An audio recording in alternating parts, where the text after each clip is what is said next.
and welcome back to the NWA 1984 project. I'm your host, Alex G, and with me, as always, is Matt Riley. How you doing tonight, Matt? You're gonna get these hands. Still? Still. I've been screaming that at work a lot. I just use a broad voice. You're gonna get these yams, and they're potatoes. So on this episode will be a large-scale closed-circuit event from the Los Angeles Coliseum. Main event of this show will be Bruiser Brody taking on King Kong Bundy in a cage match for the NWA World Heavyweight Championship. So I know the last time we had a Bundy versus Brody was in St. Louis, and we were wondering what we were going to call fucking Bundy, because in St. Louis, Bruiser Brody was called King Kong Brody because I guess of Dick the Bruiser in St. Louis. So there are alternate names for King Kong Bundy. So one of them being Big Daddy Bundy. Big Daddy. Big Daddy Bundy, which is weird and a little bit off-putting, to be completely honest. You know, it is rapidly approaching Christmas time as we do this show, and recently, due to the fact that I often get strange Christmas presents, not even strange Christmas presents, just like I often get like coffee mugs with like Spider-Man on them, which is cool and I like them, but I don't drink coffee, so I don't really have a need for mugs. And from time to time I'll get a random Funko, which is neat. So this year I decided, you know what, I'm gonna go on Amazon. I'm gonna make a list and then kind of send it out to my family. So me as a 36-year-old male, a grown man, sending out my Christmas list to people, and I feel weird about that. But I don't want them to waste their money on something I may not like. So it's like it puts me in an awkward position because I feel like people look at me funny because I'm like, here's my Christmas list, you know. Right. But you know, I do have a list on Amazon, so you know, hopefully those people who are interested in getting me a Christmas present will get me something that I really wanted this year. So kind of crossing my fingers on that. Hopefully I've been a good boy this year and Santa gets me some presents. So I don't know. If you think it's weird, put in the comment section that it's weird for a grown man to have a Christmas list. I don't know how I feel about it. Depending on how well it does this year, maybe I'll continue it for next year. I don't know. On that list will be WWE 2k18. It's only $30 right now, and I mentioned this on another show that I'm not so much of a gamer. I'm more of a collector. And being a collector, you have to be pretty wise with your budget because you want to get a ton of stuff, right? You're collecting things, right? Mm-hmm. So for me to spend $60 on a day one release of a video game isn't necessarily cost effective for me. And I don't have a need to play these games day one. Would it be a Red Dead Redemption or Spider-Man, you know, whatever the hot games, Fallout 76, coming out for this year? I don't necessarily have a need to play those right away. So I usually wait for a price drop. And, you know, $29.99 for a game it's a good value. And I only do, I don't do digital releases, so I only do physical discs because I'm a collector, and you can't collect stuff if it's not tangible. So, in some cases, like I collect wrestling footage, but I don't have the space for 10 trillion DVDs or Blu-rays.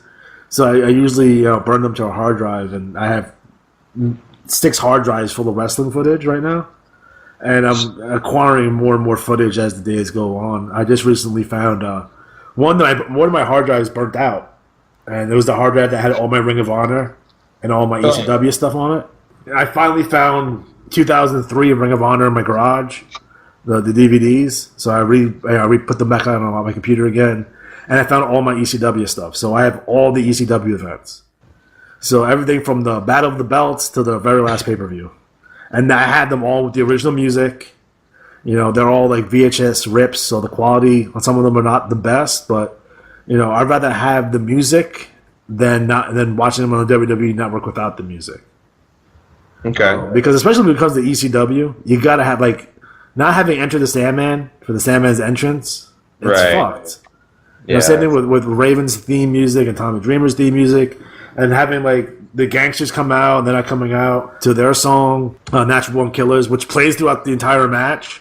It kind of hurts the ECW product. So I'm glad I was able to find it again. I'm still searching for the rest of my Ring of Honor stuff. Hopefully I find them soon so I can get those back on my new hard drive. So That's the thing about hard drives.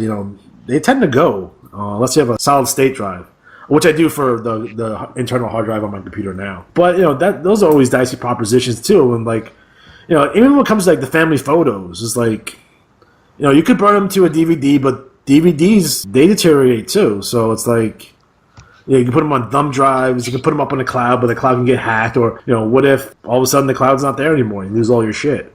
So it's always kind of a dicey proposition. We've started converting most of our pictures into actual pictures.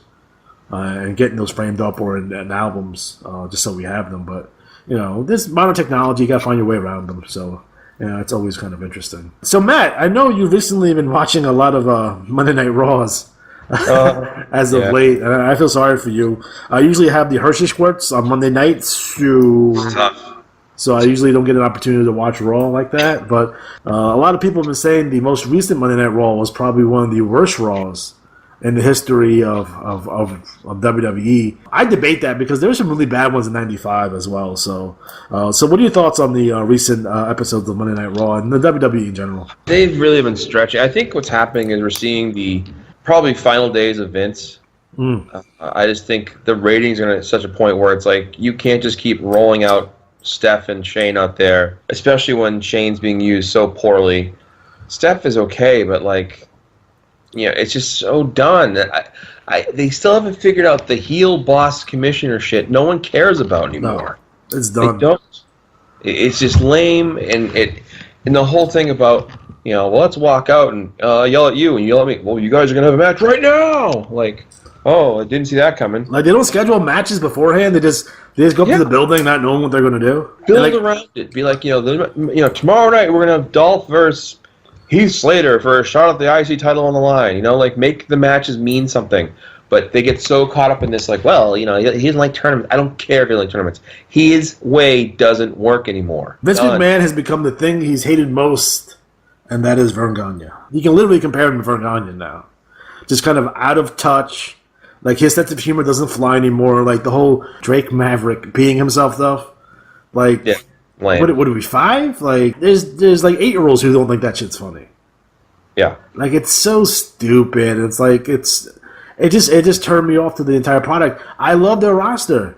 Their wrestlers, the matches themselves are really good. Probably the best it's ever been, bell to bell for the most part. I mean, you got some guys who necessarily don't have the greatest matches on there, but for the most part, when you have a roster that can that's comprised of AJ Styles and Seth Rollins, Kevin Owens, Finn Balor, Ricochet in NXT, who Ricochet is fucking awesome. He's probably my favorite wrestler right now, and you have Matt Riddle now in NXT, and NXT is the superior show, and we documented the reasons for that. Number one, the show's only an hour long. Number two, they only have 4 pay-per-views a year. And number 3, they know those guys are going to be called up. They're going to be called up relatively soon, so they can't fuck around with them. You have to get those guys over now. And they're doing a fantastic job. Would it be Triple H and Shawn Michaels and A-Train? They're doing a great job down there. Adam Pearce. And they can't duplicate that on Monday Night Raw. And SmackDown's a little bit better. I like the whole heel turn with Daniel Bryan. I thought that was well done. Well, SmackDown is on its face. SmackDown's a better program. I think 2 hours is a good block, and here's why. Back when TBS had Saturday Night Wrestling, it was a 2-hour block, but they had a lot to cover. Right. I think one of the biggest problems they have as a whole, production-wise, is this. If you didn't see it earlier, yeah, we did, and you spend 5 minutes going over something I've already seen. You know what that means? I'm picking my phone up. I'm hitting the fast forward button. I'm hitting, channel changer. You can't do that in today's audience anymore. You've got to constantly keep them up. What you should be having happen, you should have a desk to talk about what's happened on the road. Well, this past weekend, so-and-so beat so-and-so and make those matches on the road matter to Monday night. Well, Saturday night in Missouri, we saw, Sheamus turn on Cesaro, and it cost him, and you put some importance on the house shows. Yeah. They don't have to be world title changes every week, but make the matches mean something so people understand that while I'm watching a match, it's not just a practice dummy run. And by doing that, you give those matches meaning. Give the matches meaning, people will care. One of our good friends, Tom, mentioned the other day that if Raw was an hour long, it'd be so much. In his opinion, which I agree with, that when the show's 3 hours long, you leave in shit that in a 1 hour show you would cut. So it's like, Right. instead of like, let's cut this stupid shit out of our 1 hour show. Well, we have 3 hours to fill. Just leave that stupid shit in there. And you end up with fucking a lot of shenanigans and tomfoolery that doesn't do anything for anyone. It actually buries guys. Yeah. Instead of, we see the same fucking guys fucking every week. They get burned out on fucking TV. We see the same matches all the fucking time. The pay-per-views are nothing. If it's not WrestleMania or Royal Rumble, no one gives a shit about it. I'll give you an example. This past week, Seth Rollins had this open challenge for the Intercontinental Championship. And it was like, anyone's going to come out. And Dolph Ziggler walked out. Now, Dolph Ziggler's good. Don't get me wrong. They're good. We love Dolph Ziggler. We love him. Right. But we've seen this over and over and over again. And yet there's so many guys. If you put Heath Slater out there, you know what? Maybe we know he's not going to win the title, but give us an entertaining match. And remember when Cena was doing that with the U.S. belt? Yeah. Give these other guys some attention. And that's the thing. They want us to care about wrestlers they never show us. Right. Like, we're going to give it two shits. Oh, and when they do show us, they have stupid storylines. Like, you need to get out of your own way. Let SmackDown do its thing. I think if Raw went to 2 hours, if you're going to stay at 3 hours, you've got to do something with that first hour. Dude, why don't they do a talking smack or something? Yeah, I mean, there could be way more, and I say this in a serious sense, like locker room interviews, like post-match.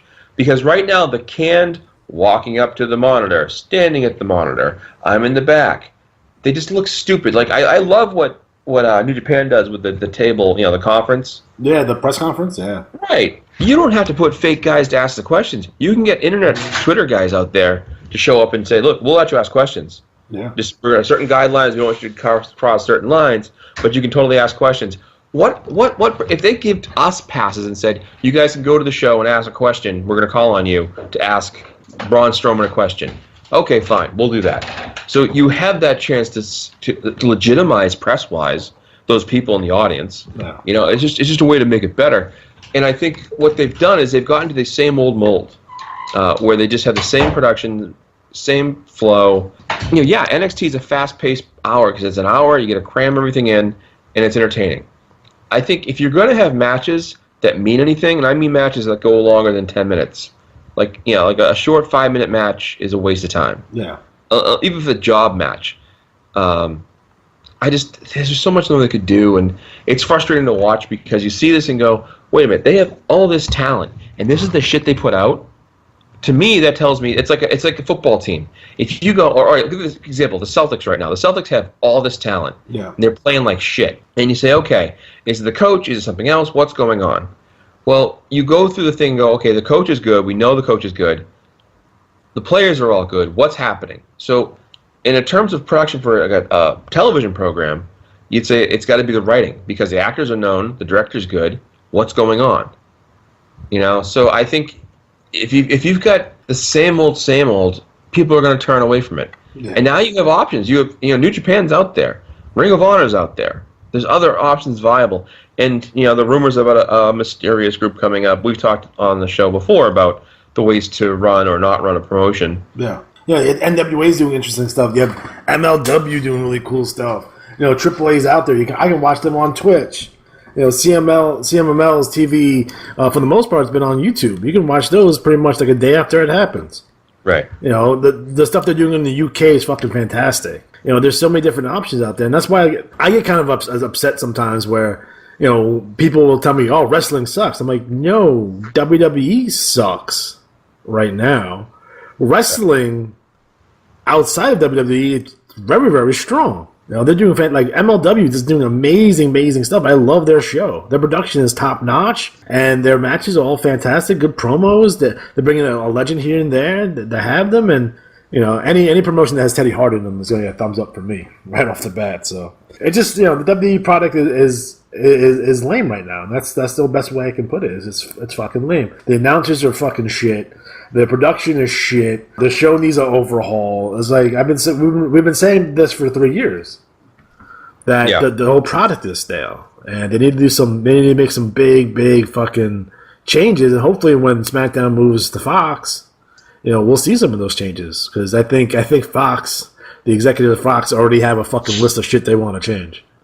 So hopefully, I'm kind of crossing my fingers here, and it's like hopefully they're for the better and not like Jim Hurd and Turner did WCW. So it's like, I don't want to see no ding dongs and hunchbacks and whatever the fuck out there. You know what I mean? So some dark times indeed. No, because Fox already stated they wanted more of a sports-based presentation that's kind of look production-wise like UFC. So yeah, again, I think what I could maybe they're going to hold off on like the whole like press conference type thing because they want to give it that feel, and that's fine. I would definitely say if you're going to give this new SmackDown product, and honestly, again, like I said, I enjoy SmackDown. It's a better product. I think one of the areas you have it get hurt is the stereotypes you're leaning into, like with the whole Jinder Mahal thing, and oh my god, just so much stuff you roll your eyes at and go, who wrote this? It's like 30 years ago. Get over this shit. And they could do so. And it's funny because I always think about, well, if it was me and I was sitting there and they said, what would you do? I would build around. We've seen fans respond to tournaments. I'd build around that. I still think the one they don't tap into is the obvious. You want a red brand versus blue brand? Set up a battle royal or a match every show where the fans pick someone to choose for, and it's a head-to-head matchup, right? Red product versus blue product. Yep. And the winner of that show, one fan who registered as a fan to choose that guy, wins tickets to WrestleMania. Yeah. Or the next.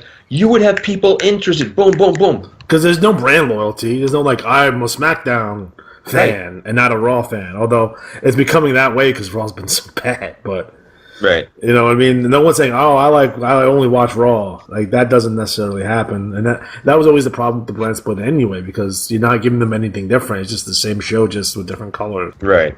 For the most part, in terms of, production. Like if you look at New Japan's production, it's so different.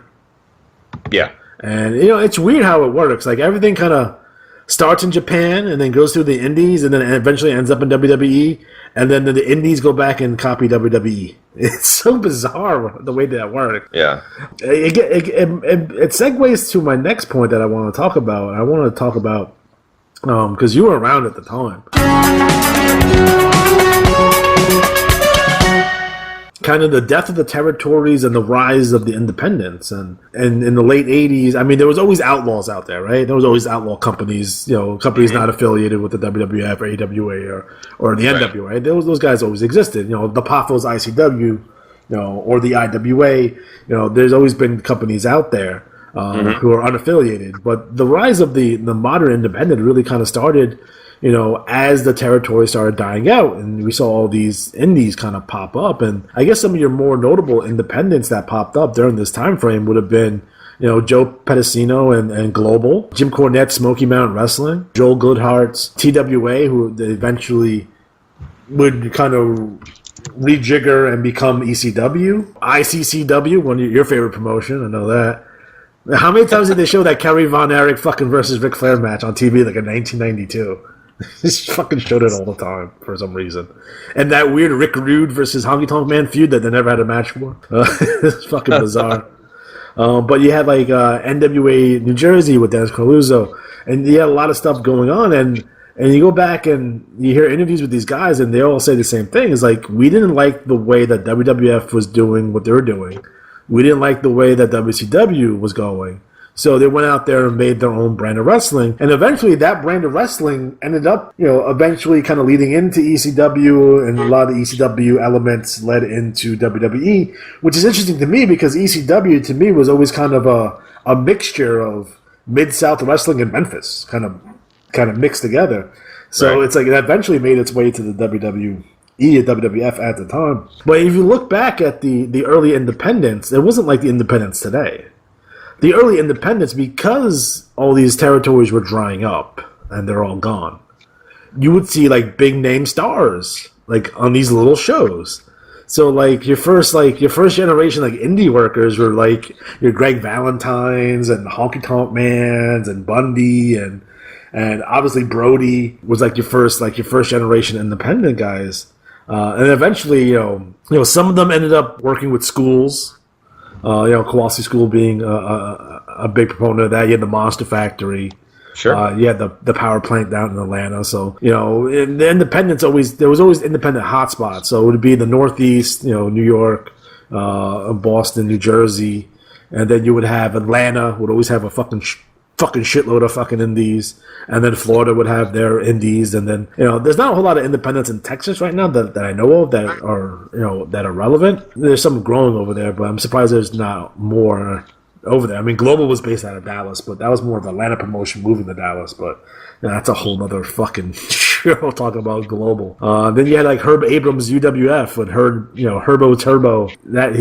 Watch those shows. Those shows are insane too. But like your early independents were like 5 or 6 names, and then like a couple of local guys, and those were your early independents. And then eventually, as WCW and WWF started picking up more guys when their business was doing better, so they'll bring more guys on, you would see more of like your Generation 1 indie darlings. Would it be Devin Storm and Ace Darling, Chris Candido, even Sean Waltman, 123 Kid, Lightning King at the time, Jerry Lynn, Chris Daniels, these guys would come up, and most of them, all those guys made it to various degrees. And then, once the WWE started getting bigger and bigger and bigger, and WCW started getting bigger and bigger, they're taking these guys too. So eventually you had like the late 90s, had a couple of, independents that were still around, would be like ECWA, CZW, UPW, that's where John Cena's from. You had another indie boom in the early 2000s. That's where you got like your AJ Styles and your CM Punks and your Samoa Joes, and like all these guys that came up out of that. And then, Ring of Honor, some people still consider independent from the amount of television stations they're on currently, and the fact that they're doing iPay-per-view, and the fact that they got into Madison Square Garden. I will no longer categorize them as an independent. They're a smaller company, but they're not an independent. And I'm not a big fan of their current roster right now, personally. Because I think it's a little thin. There's guys out there for them to get, or there's guys they could have gotten but didn't get. Like they never picked up on a Matt Riddle, which is insane to me. Or Brian Cage is awesome. Like I don't know, like you look at a guy like Brian Cage, right? Right. And he's fucking jacked. He's probably the most jacked guy on the independents right now, right? Or TNA or Impact Wrestling, which really where he is right now. He's a guy that's fucking huge who works like a fucking cruiserweight. Yeah. And it's like Vince, who we all know, like loves him, guys who has jacked guys with the striation and look, he's so vascular and all this shit. It's like, how come Brian Cage is not on his fucking radar right now? If I had a promotion did it, he'd be my world champion. Because he looks like a fucking world champion. You ever see him in the suits that he would wear? Oh, he looks like $1 million. He's world champion. Like, yeah. I don't understand why he's not. And I would push him to the fucking moon. And then you have a guy like Matt Riddle, who is probably the most contemporary wrestler. Like, I see kids who are 18, 19, 20-year-old who look, talk, dress like Matt Riddle. Beep, beep, beep, beep. Okay. I'm building around this guy because he's going to be around for a fucking long time. Legitimate fucking shooter. Like, come on. Like, like I want to see him versus Joe because I think that'd be amazing. To me, when I look at now, I've recently become fascinated with these, late 80s, early 90s independents, and I've been looking at footage at them, and I'm trying to acquire more footage, especially like TWA, which is like your precursor to ECW, because those shows are fucking stacked with fucking stars. Like they would have like all stars and like the Sandman and JT Smith on their shows. Like, oh shit, it's like, it's Kevin Sullivan and Stan Hansen and Terry Funk and Eddie Gilbert and British Bulldog and Buddy Landell and the Sandman and JT Smith and DC Drake. I was like, what the but, that's the birth of the independents as we know it today. And there's so many out there. If your WWE is not your cup of tea right now, there is so much out there to find.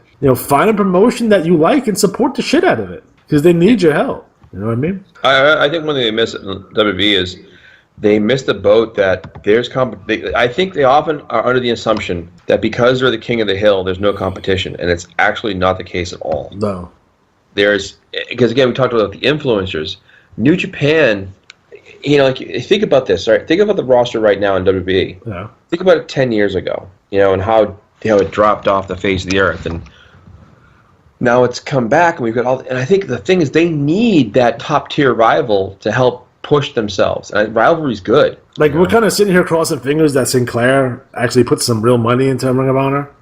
And I'm hoping, like, they do well for this MSG show, and that'll show the executives at Sinclair's, like, we can make some big-time money at this. Let's start investing. And, you know, let's get away from Baltimore a little bit. Let's get away from these little arenas and start, doing major arenas around the country.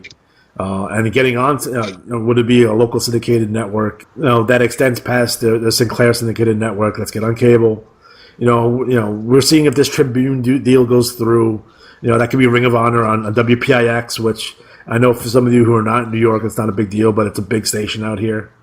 Yeah. You know what I mean? So it's like, it's over the air. Not that means anything to anyone because, streaming will kill cable at some point. We're just not there yet, but it will. But, they're doing a lot of good things. And, Billy Corgan has a little bit of money, in the NWA. I want to see what they do going forward there. You have, the Elites, you have Cody and the Young Bucks.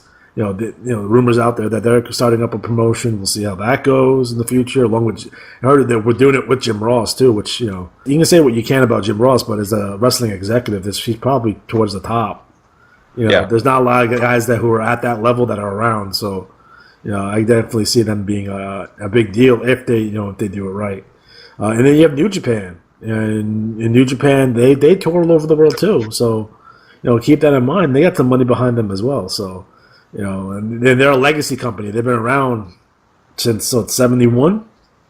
So they've been around for quite a while. They're 10 years younger than the WWE. So you just kind of keep that in mind. I heard a rumor out there. I don't know if it's true that they're thinking about losing the Japan portion of their title. Really? Yeah, I think that'd be a mistake though, but because they want to be worldwide and having it like it'd be like being New American Wrestling, and then you're like in Italy. You know what I mean? It's weird. Yeah, so I heard rumors out there that they're trying to drop the Japan portion of that, but we'll see how it goes. You notice that there seems to be more Westerners than they've had in a long time, and more Westerners in top spots than they've had in a long time.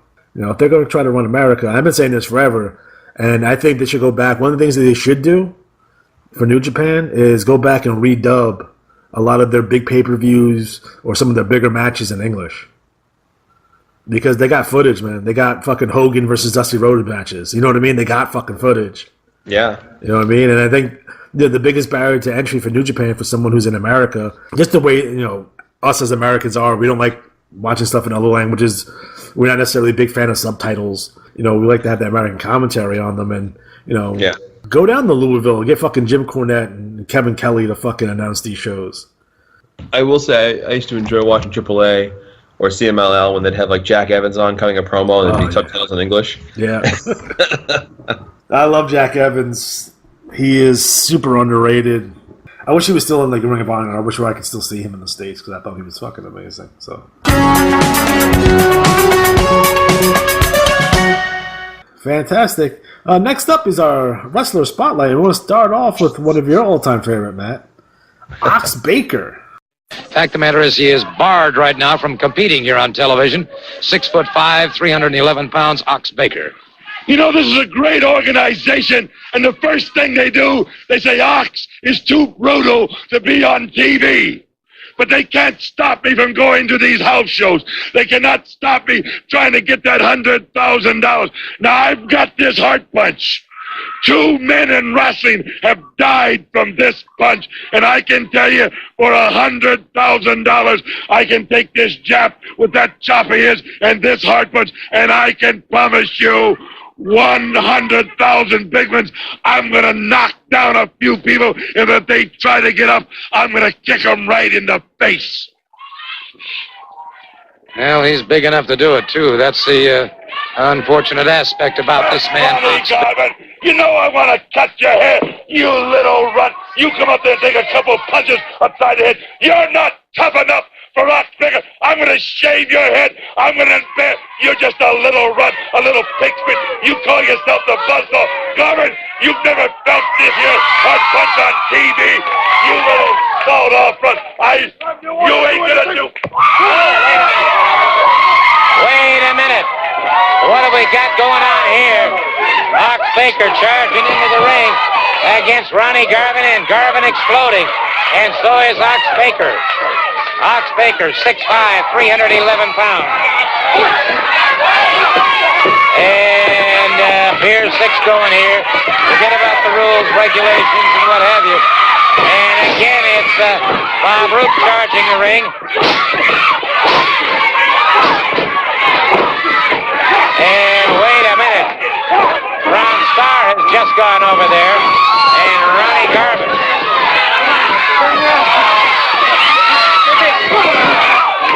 They've got Garvin. And they're trying to put that shaving cream on him. They're trying to cut his hair. And wow, like Ron Ritchie and Brian Anita can tell you. And wait a second.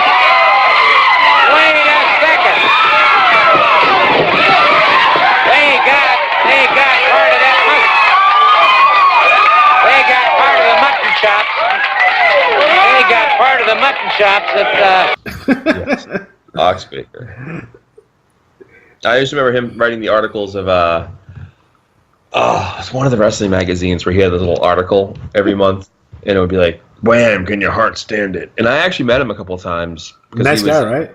Yeah. He would be at the arenas signing cards or signing things to the fans, and I felt bad because it's like the time I saw Sandman at a show and just sitting at a table like just basically begging for money essentially. And it's like, jeez, because as it happens, the older wrestlers get busted up, and you can't do much about it, Yeah. But he was always nice, and I think what was great about him was as a monster heel, he was phenomenal. He just.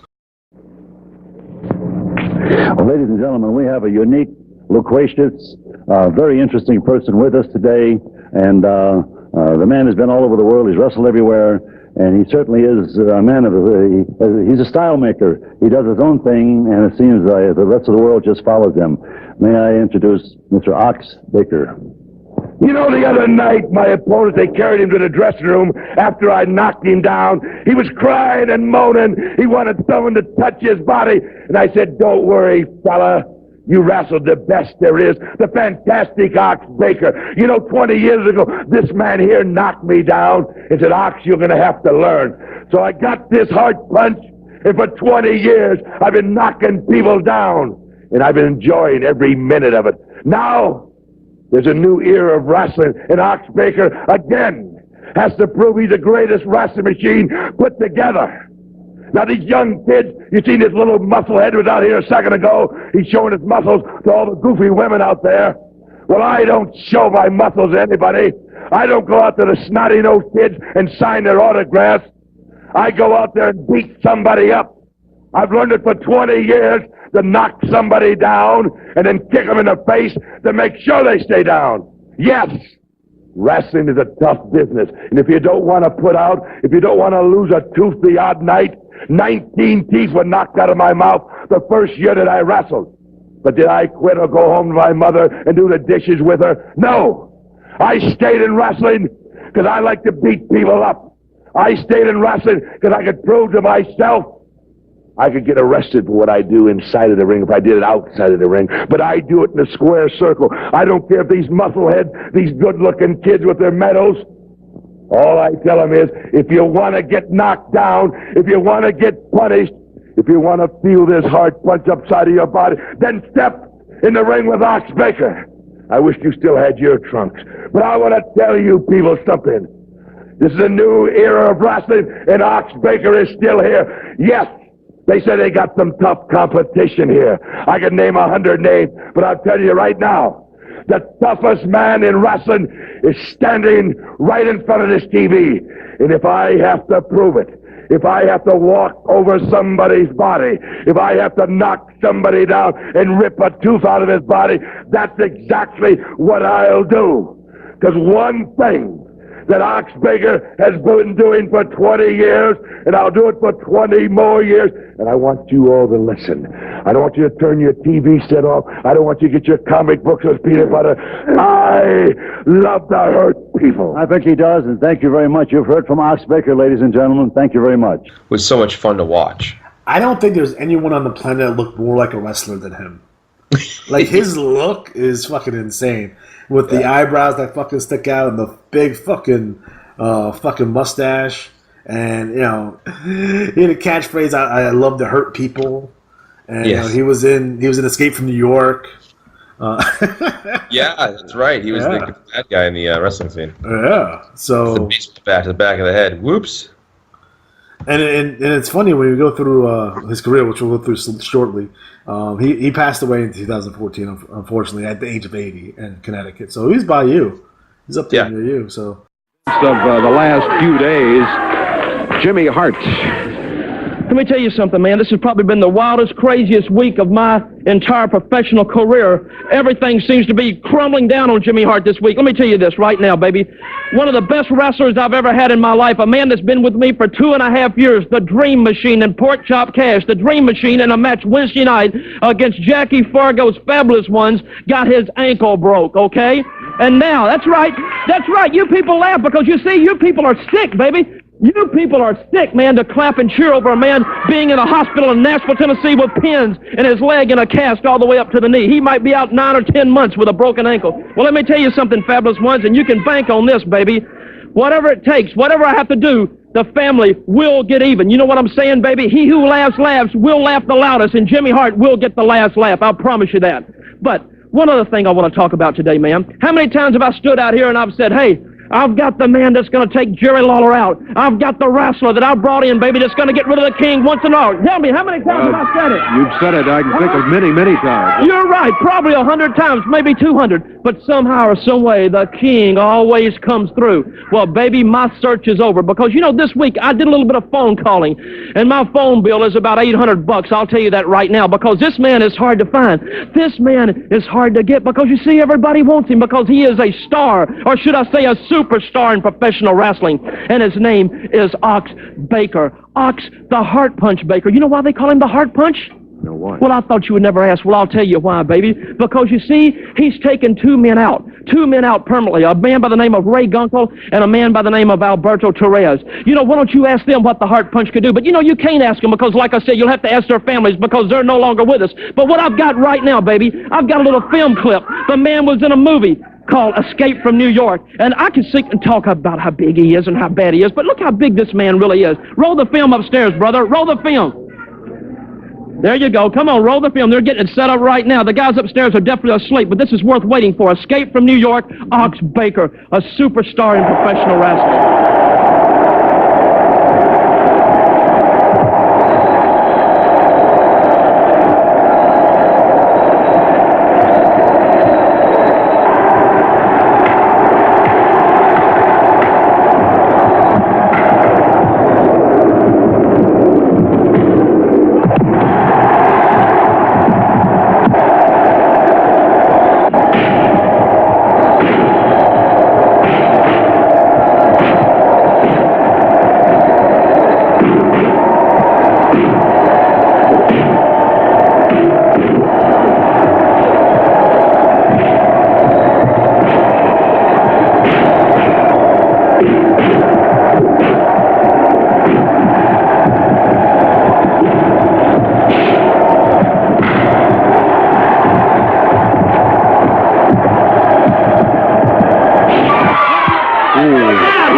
Impressive, huh? He's impressive. Huge. That's right, baby. He is huge, and he is here, and he is big and bad, man. Like I said, I had to make a lot of phone calls to get the man. But I think I've got another little tape here that I want to show you. The legendary Ox the Heart Punch Baker. Are you ready upstairs, guys? All right, here he is. Look at this. Look at this, Dave. Come on. Look at him. Come on. The other night, I was beating somebody up, and I went to the dressing room, and I got disqualified again. Because I kept pounding on that man, and the referee, again, this Mickey Mouse referee, disqualified the fantastic Ox Baker.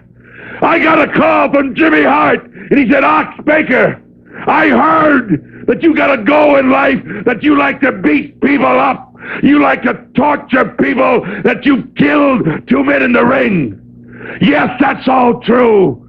I've never told the wrestling fans anywhere in the country that I'm the world's greatest wrestler. I've never told everybody I know all the wrestling moves. I was glad Jimmy Hart called me. He told me he has an enemy that he wants destroyed. Not just beat up with that heart punch of mine, which I've made famous all over the world.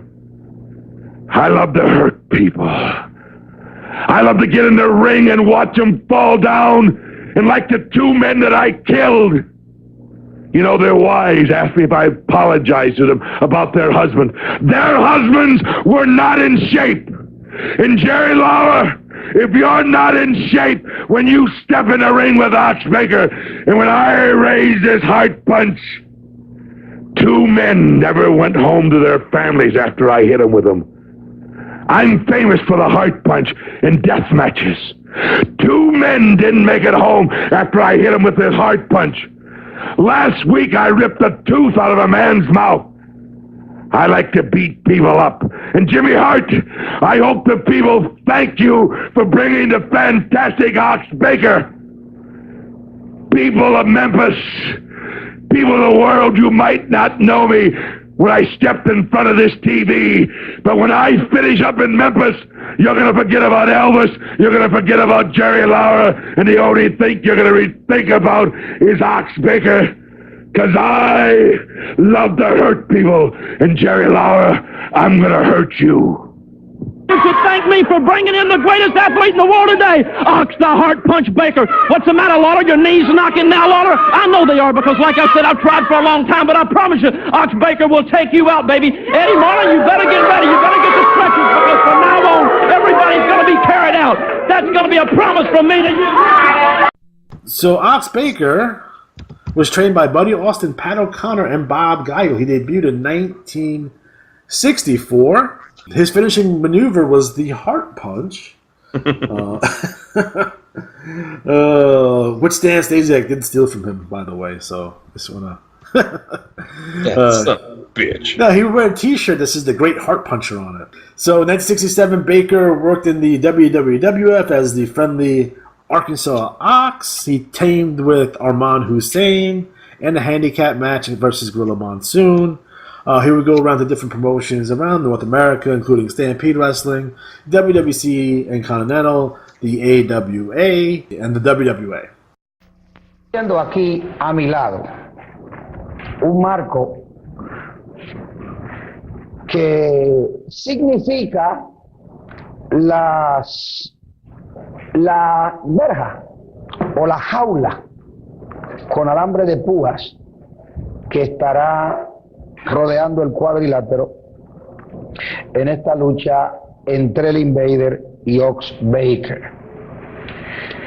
Esto realmente establece lo peligrosa de esta lucha y le añade un elemento adicional al riesgo de competir en la misma. Simplemente enfrentarse al puño violento de Ox Baker es suficiente. Pero enfrentarse al puño violento de Ox Baker en un cuadrilátero rodeado de alambre de púas con este tipo de jaula, ustedes, señores, tendrán que entender que es riesgoso. Pero eso no es todo. Para conseguir la victoria en esta lucha, tiene que ser conseguida pegando con el puño vendado. En otras palabras, que el Invader, mañana domingo aquí en el Coliseum bajo techo de Aguadilla, va a medir fuerzas con Ox Baker.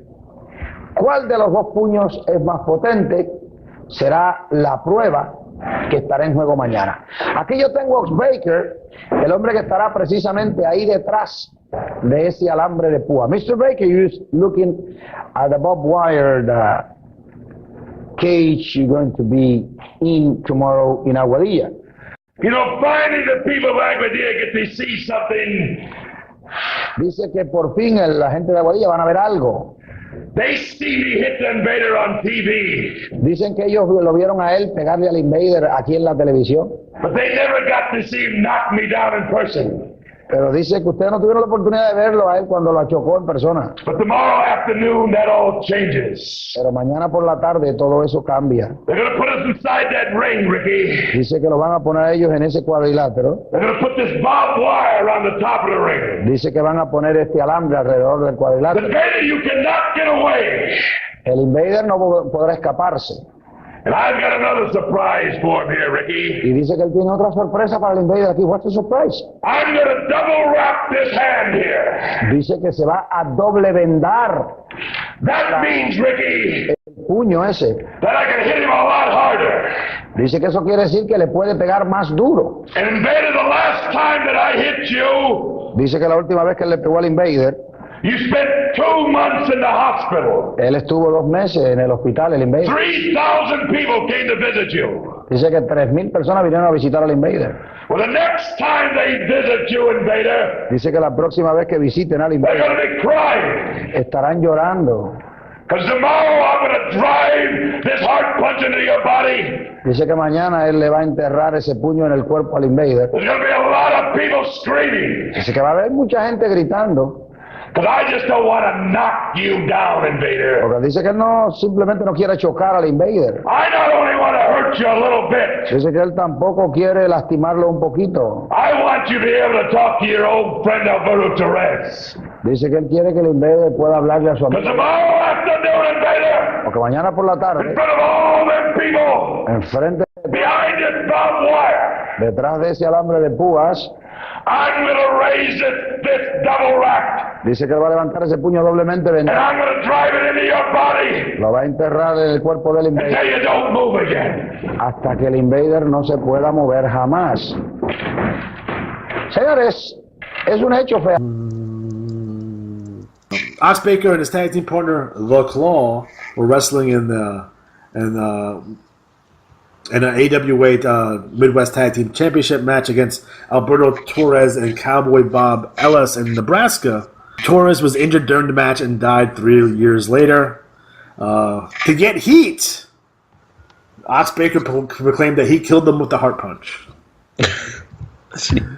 So we talk about like Nia Jax getting heat on Twitter because she broke Becky's face. You have Ox Baker claiming that he killed he killed Alberto Torres in the ring, but you know when they did like the autopsy report, he died of a ruptured appendix. Oops. Oh, that sucks. Also, Ray Gunkel, who was the promoter for Georgia Championship Wrestling at the time, also died in the ring with Ox Baker. Oh, no. So Ox Baker claimed responsibility for the death of Ray Gunkel, which would never work today. Now, I usually like fuck around and say you can get away with that, but there's no way like so and so died in the ring with me, like I killed them. Yeah. No, that's two people in the ring that died working Ox Baker. So, well, yeah, they worked all that shit in the character. So when you see a lot of people getting Nia Jax shit, the WWE shit for doing that, it's something that they've always done in wrestling. So, like I said, Ox Baker would work in the WWA, and he'd go back to. He spent a lot of time in Puerto Rico, and then he was in Detroit, and he beat the Sheik, where he won the NWA American Heavyweight Championship. Baker was a multi-time tag team champion. He teamed up with Ole Anderson and Skandar Akbar. He would team up with Chuck O'Connor. And he would team with Billy Graham in Florida. They won the tag belts in Florida. He feuded with Randy Savage in ICW. ICW being the promotion that the Poffos did run. And then late in his career, he would work primarily out of Central States and feud with Rip Rogers. You know, it's funny that Ox Baker, anytime he's seen Dusty Rhodes anywhere, he would just yell at Dusty Rhodes like he was working an angle with him. Like it would be an airport. It would be like at an arena that Dusty was working in. Ox Baker would be in the crowd, like he bought a ticket to get in.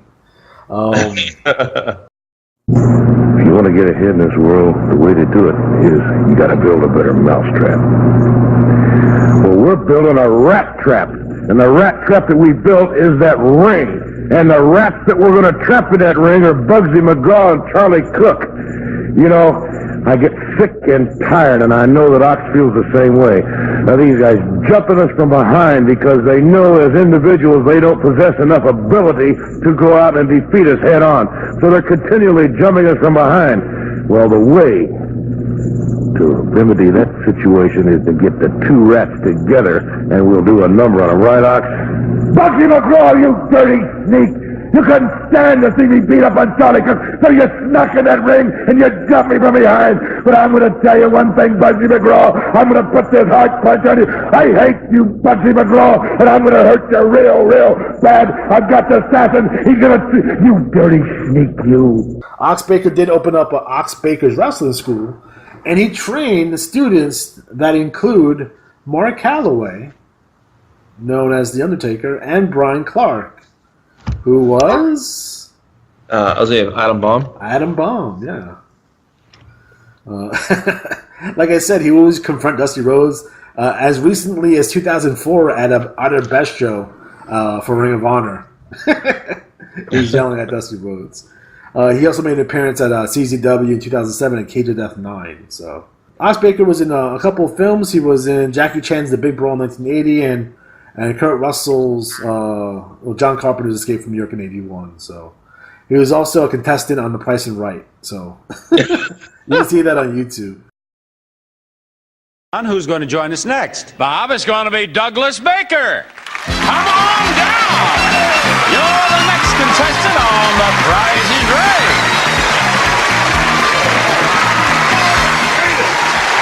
Douglas. How do you do? Douglas, I sure hope you're in a good mood today. I'm in a great mood, Bob. What does it say there? Big, mean, and ugly. That's the people that like me. What does it say on your bag? My name, Ox. I don't Ox want to get Baker. lost. Ox Baker. Yes, sir. Ox, what do you do? I'm a professional wrestler, sir. And you've probably thrown countless guys out of the ring. Ooh, I beat them up. I bet. Especially if I don't win. That's what I'm thinking.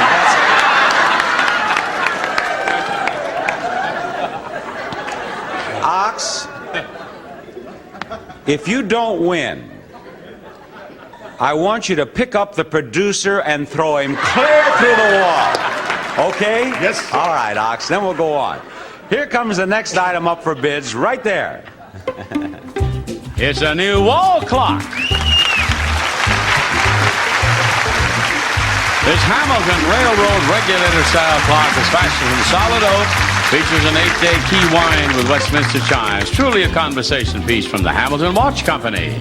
And Douglas, you get to bid on it first. $215. $215 to Valerie. I'll say $495. $495, and we want to hear from Donna.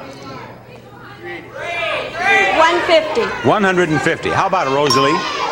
$400. $400. The actual retail price is $350, and Ox is the winner. Yes, Ox.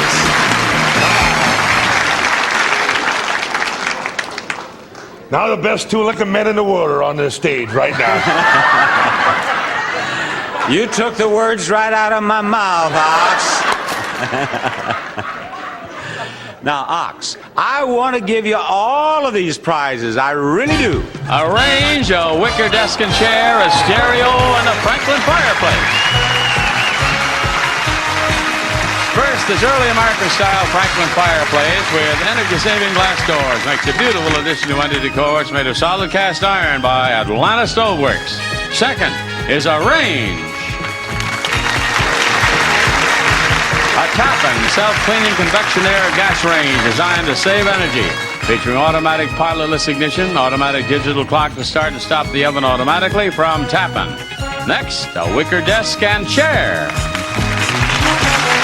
From Aaron Brothers Art March, a handmade desk and chair in white wicker. Be surrounded by beautiful furniture while you balance your budget and splendor with the help of Aaron Brothers Art March. And finally, a stereo. A Pilot audio tower system with AM/FM stereo tuner, integrated amplifier, record changer, cassette recorder, plus speakers. Pilot, a division of Morse Electro Products Corporation. And there they are, Bob. They are indeed. Now, Ox, before we go on here, have you ever wrestled in Springfield, Missouri? Yes, I have. I've been there many times. At the Shrine Mosque? Yes, sir. I've been Do there. you know that when I was in Drury College, I ran the concessions at the Shrine Mosque when they had the wrestling matches there? That's very good. I might have seen you there when I was younger. Well, Douglas, I'll bet I was there before you were there. I'm not so sure. I'm not. Where are you from? I'm from Sedalia, Missouri myself. Sedalia? Yes. I have a nice little farm there. I know the country, and it is beautiful farm country. Let's have those prices out here, please. I want my fellow Missourian to win all four of them. There. Yeah, now keep your mind on the game here, Ox. Now, you have to make a better hand for yourself than you leave for the house to win all four prizes, and you do it with the numbers in the prices. Now, which prize do you want to choose first, and we'll check the price? One of them or two of them? Take one, and then we'll go on to the next. Okay, the range to start with. The range to start with, how much is it? Great, you got a pair of nines, and they're high. Now, choose another one. The stereo. How much is the stereo? Ox, you have a pair of nines and a pair of zeros. Now, you can pass the nines and the zeros down to the house and make your hand from the fireplace and the desk, or you can keep the nines and the zeros. I'm going to pass it. You're going to pass them down. Okay, let's hope he gets three of a kind. How much is the fireplace? $400. If there's a zero in the price of that desk, you're a winner. How much is the desk? You're a winner. You have zeros. Yes. Congratulations. Right over there, pick up the winner's purse. Oh, Ox won, and am I glad? We'll be back after these words. Rosalie, it's your spin, and go ahead, spin the wheel hard. Ox just paid me a high compliment. He said that was the only putt he's ever seen me miss. Maybe that means you don't watch the show as much as you should, Ox, because I've missed others. You have 80 cents. If you go over $1 total, you're out of the game. I stay. You stay. Take your place right over there. Ox, you have to beat 80 cents. Go ahead.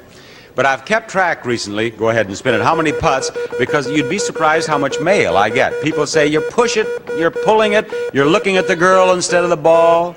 Now you have one nickel, spin it again, Ox. Spin it again, try to beat 80 cents. You have 5 cents, you're trying to beat 80 cents, and Ox, what you get in this spin will be added to that nickel. Well, 40 cents total, but you've won a lot of prizes. I hope you had fun. Thank you, Ox. Come on, Harriet. Did he win? I don't think he won. Oh, you see him start beating up Bob. That'd been fucking fantastic. So that is Ox Baker in a nutshell. Next up, we'll talk about another one of your favorites. Uh-oh. Iceman King Parsons.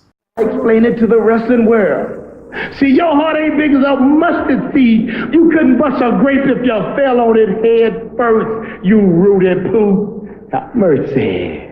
Nice. So what do you remember of the Iceman? I remember him vividly. I remember him in WCCW as a black wrestler who wasn't a jobber. like Special Delivery Jones and anybody who was ethnic essentially was a job guy in WWE. WWF rather. Yeah, other than JYD. Yeah, and Frankie. What do you call it, Frankie?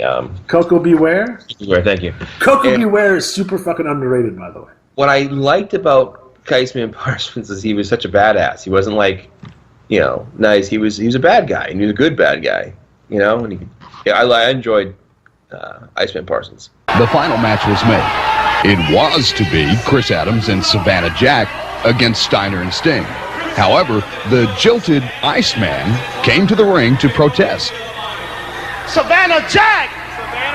I've been riding The all Iceman's over the design. country with that sucker. That no good, low-lifed, greasy, black-eyed peas eating food. Man, I can't believe this. I don't want to take your spot. You and Chris are the team. I don't ever want to take your spot, brother. You and Chris can get in this tournament, and I know you can win. Y'all will go back there and make up with Chris, talk about it and everything. Everything will be all right, man. Sure, brother, come on. We ought to go back there and talk about it. Okay, bro. Come on. All right. Come on, man. Whoa. The Iceman's desire to make it to the final overcame his common sense. He lost friends, he lost respect, and he lost a shot at the tag team title. He also put Savannah Jack out of the tournament with a shoulder injury, which meant that Adams was now without a partner. I always felt that he was like the Black Von Erich brother when he was the babyface in World Class. He was always hanging out with the Von Erichs. Iceman King Parsons was trained by Nick Kovacs along with Tom Pritchard. So, and that was down in Houston, Texas, and he started out for Paul Bosch's Houston promotion. After that, he went over to Don Owens and the Pacific Northwest territory. So while he was there, he would team up with Rocky Johnson, the Rock's dad, who's also a super nice guy. I met him in person once. So he was really interested in my camera. He wanted to buy one. He asked me how much it was. I'm like, why does it matter? Your son's a billionaire. Right. I didn't say that. I just thought that in my head. Ask you at Christmas. Yeah. Rock will teach you real nice. In 82, he moved on to Jim Crockett's promotion, where he teamed with one of all our time favorites, Pork Chop Cash. All right, fans, it's a real pleasure for us at ringside right now to have our Mid-Atlantic Tag Team Champions, Pork Chop Cash and King Parsons. King, you two fellows have really been coming along great. That's right. I've been watching Chop for a long time. The man taught me a lot about professional wrestling. About 3 weeks ago, I was sitting at home eating breakfast, and I had a disturbing phone call, and it was my buddy Pork Chop. He said, King, I need you down here. They're treating me bad. He said, I need somebody I can depend on to watch my back when I'm in that ring. I said, Pork Chop, I owe you a favor. Brother, I'm on my way. So I got on the next thing smoking and headed to the Carolinas. About 2 weeks ago, we had this championship bout, and I had no idea that we was going to end up with something like this. But Pork Chop and myself knew when we stepped in that ring, we had nothing to lose but everything to gain. And look what happened. Brother, and I feel good about it. Tell him, Chop. What about that? My man King Parsons, he being modest. But my man King Parsons, he got more moves than a bowl of jello. And brother, and that's what all counts. We are the Mid-Atlantic champion, but we are the people's champion. And brother, anytime we come to your town, I'm going to tell you, we get down and book it. If you've never seen us together, get yourself together and come on out. Because me and my man Parson, brother, we got so much soul, we going to spread it all over Carolina. And I'm going to tell you, a lot of people say, y'all fight hard and fight long. Because, when you are a champion, you take on all comers. You don't back up from nobody. Because you are that champion. And brother, we will defend these titles against anybody. Rhino Piper, Slaughter, Ninja, Koloff, and you name it. And we'll finish. Because I'm going to tell you, because we are the champion. And we are a true champion. And brother, the only way to beat us, you got to prove it to us. And I'm going to tell you, I want all the fans out there to know one thing. These belts mean a lot to me. Right. And they mean a lot to Parson. So anytime we come to your town, brother, I'm going to tell you, we're going to be get down and we're going to be booging, brother. You can bet till the bottom dollar. All right, fans, that's it right here ringside. Oh, jeez. He feuded with Don Cornudo and Jim Nelson. Jim Nelson being who? Boris Zukov. Oh, jeez. So they would feud over the Mid-Atlantic Tag Team Championship. In 1983, he moved to World Class Championship Wrestling.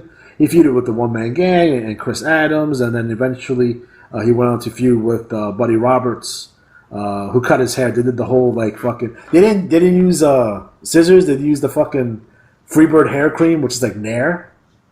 Oh boy. Yeah, they used that. Former world champion. This is the biggest fight of my life, people. So listen to me. Because when the Iceman tell you something, it's the gospel. Now, I done been from one end of the globe to the other. And I ain't had nobody to shame my people, to insult my family like Harley Race. But let me tell you something, sucker. Last Friday, we got down. We got way down. But Harley Race, what happened, baby? You couldn't get the job done. So when you found out you couldn't deal with the Iceman, what'd you do? You went and got yourself disqualified. Well, baby, I wouldn't accept that. I wouldn't accept that. Now, I put up 5 victims, people. Sisters and brothers, listen to me. Stop doing what you're doing. Put your pots and your pans down. Just get Iceman a few minutes of your time, and I know you can dig it. $5,000 race. You understand me? $5,000 for the Missouri title.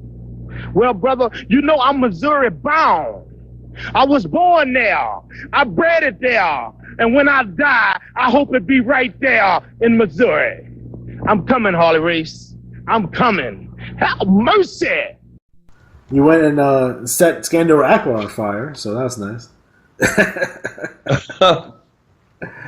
You know what? Like, no one gets fire thrown in their face anymore. No, it's really a shame. They just need to bring that back. You know, I know a lot of people are uneasy about the blood and they don't like people blighting people, but yeah, some fire in the face is all good.